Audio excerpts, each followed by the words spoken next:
Welcome to the Igniting the CEO Within podcast, where we interview successful, high-level professionals to discover lessons they've learned throughout their career that can help ignite that CEO within you. I'm Mark McFatridge, and I'll be your host for the next 15 minutes or so.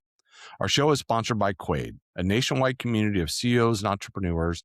Quaid has developed Launchpad, which offers an opportunity for experienced executive coaches to become licensed circle directors. After completing the Launchpad program, you'll lead your own peer advisory circles, helping other CEOs and entrepreneurs excel in their professional and personal lives while providing a community of support, accountability, and challenge. If you'd like to learn more, go to quaidcircle.com. I'm really excited about our show today. I get to hang out with Normia Vasquez Scales, a communicationist and resolutionist at Recalibrating the Scales. Normia, welcome to the show. Well, thank you. Thank you for having me. Yeah, Yes, pleasure. your background is so fascinating. I can't wait to dive in. I'm going to ask you, in your work, you've had the opportunity to be exposed to so many different types of leaders. And if Yeah. you had to start to narrow it down on what separates the really good leaders from the not so good or average leaders, what would some of those key traits or characteristics be? Well, see, my definition of what leadership is clearly evolved over time and geographic space. But what I've come to learn in this phase of life, in this seasoned wisdom phase of life, I would have to say, to me, that some of the best leaders don't necessarily lead from the front line. Hmm. It's not about being what's the word? Um, it's not leading by force. It's not being, it's not dictatorship. It is a combination of, I would say, being flexible, being democratic, being Mhm. a humanitarian, uh, and being able to mix and blend. To me, true leadership is leading from all different directions, leading from not necessarily the foreground, but the background as well, and being Mhm. able to not necessarily do all of the rendering and being the omniscient one, but being receptive to your team. It's a give and take. Having that humility, that level of humility, to be able to discern, you know what, these are my thoughts. I can lend you my thoughts, but I Mhm. honestly, earnestly, authentically would like to hear you all out. What is your input? But to be able to incorporate that from a place of authenticity, genuity, not just in theory, not just in verbiage and practice. Mhm. Yeah, that you nailed a bunch of stuff in there that I really like and would like to unpack a little bit. That part of that seemingly almost flies. It becomes challenging. Let me say it that way. It can become challenging for people who have worked they're so hard to get to that level, right, of leader, and the feeling that they have to be omniscient, that they have to know everything, and all that kind of stuff. But you're 100% right that can't be the way, right? You've got to engage.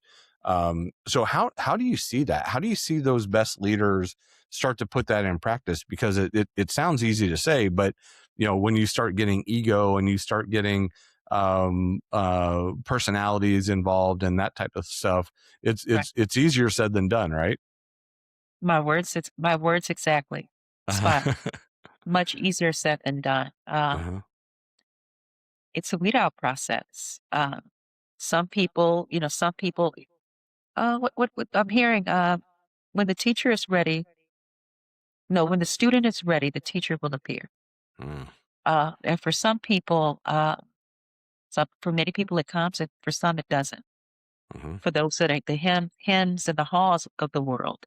Now I'm talking who moved my cheese. It's inevitable. It's inevitable. You're at a stalemate. And some of those personalities, they're not receptive to whether or navigating that process of being able to get to that level of trust. There's a lot of Mhm. trust you have to render. A lot of relinquishing. There's a lot of render. And what's the word? Trust surrendering. Hmm. that needs to take place when you adopt that style of leadership. Um, and that's something I would love to see more of in the world. I'd love to see more of it in both uh, the corporate, the private, and the government sectors. We saw that, a glimpse of that in the pandemic, but we have to trust. We have to trust people to work in their own environments and get things done. Mhm. And since then, there are some companies who have stuck with that and who've moved with the cheese, and some who've wanted to go back to formula. Yeah. And we're in a day and age where it really behooves of everyone to adopt and moving with the cheese because evolution is taking place regardless of whether we conceive it or believe it or not. Yes, I think you're spot on. One of the words that you used earlier was authenticity, and I think that is so important. We use a phrase a lot at Quaid of being unapologetically authentic, right? And that requires a level of self awareness to understand who you are, which is an evolution over time, right? The person I was at 12 years old is different from the person I was at 22 and 32 and 52. Yes, Um, and that's good, but you also have to be open to that. And I think that's what you're tagging on to that too, right? absolutely. Yeah. Absolutely. It is an evolution. Um, oh boy, that's also in Who Moved My Cheese, but it's important or critical to be able to willing and receptive to evolving so that you don't become extinct. Um, the world is ever changing. I mean, we're seeing it's evidenced all around us every day, every feed, every powering on of any device. It's in our faces. Question is, how are we going to navigate it? Yeah. How do you see people allowing themselves to be open to the new experiences? Like, is there a process that goes through? How, like, again, I hate to keep going back to it's easier said than done because we just have to fight through that, right? And but how do you start to put people in place to allow themselves to be exposed to new ideas and new energies and new philosophies and new experiences. In most cases, what I've in various capacities throughout my book of life, I've discovered that it begins with self. So if I'm the person working with the opposing party or parties, being able to authentically uh, employ that level of trust and receptivity for that person to want to render to me, to open up, to be receptive, uh, to being vulnerable Hmm. and undergoing this process. I've seen it in research, having worked in that capacity, where complete strangers, and this has been something just strangers, just the darndest people, just in various capacities in research and academia. When I served there as a teacher, people felt comfortable. There's a level of comfort that you have. You can't fake it. Hmm. That you have to authentically conjure up uh, in order for people to be what's the word, to be approachable, Hmm. for people How to receive you. in a lot of your work as a resolutionist, I assume that th- what we're talking about is a key factor to whether a resolution is going to come out of a discussion. So if you're moderating a discussion between two people that have opposing views, one of your challenges, I'm assuming, has got to be to find some common ground that you can then build upon, right? How do you do that? Well, I said, I've done it my whole book of life. I'm a middle child. I have a Uh, theory about middle children. We're always looking for a win-win. We're always seeking there's a good, in my opinion, there's a tendency to try to find an equilibrium in everything. And it's idealistic because we can't win them all per se. Mhm. But by and large, sticking to what is, sticking to the facts. Let's stick to what actually, where are we? How did we get here? The who with it, the five W's H. Who, what, where, when, how did we get here?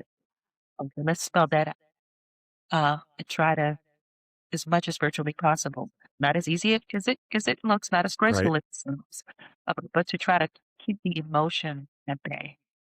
Let's stick to the facts. Mhm. What actually happened on either side, um, and trying to organically come up with a way for both parties to hear one another. Mhm. Yeah. Yeah, I think, yeah, that's great. I mean, that's probably a pretty good way to go through life, right? Of Mhm. can we, let's stick to facts, right? I mean, and again, easier said than done because we're emotional creatures, right? But but let's boil it down and at least let's find some avenue that we agree on, right? And use that as the foundation, right? And then we can add another layer, and then we can add another layer, and then we can add another layer until you get to a point where there's not. But at least you've got some common ground that we all agree upon that is factual and you can't deny. Mhm. And Yeah. also being able to, and I'm hearing my eldest sister, agree to disagree. Hmm. If we reach an impasse, which can and may and does occur, Yep. can we agree to disagree? We're not going to agree on all things. I mean, Yeah. again, it's inevitable.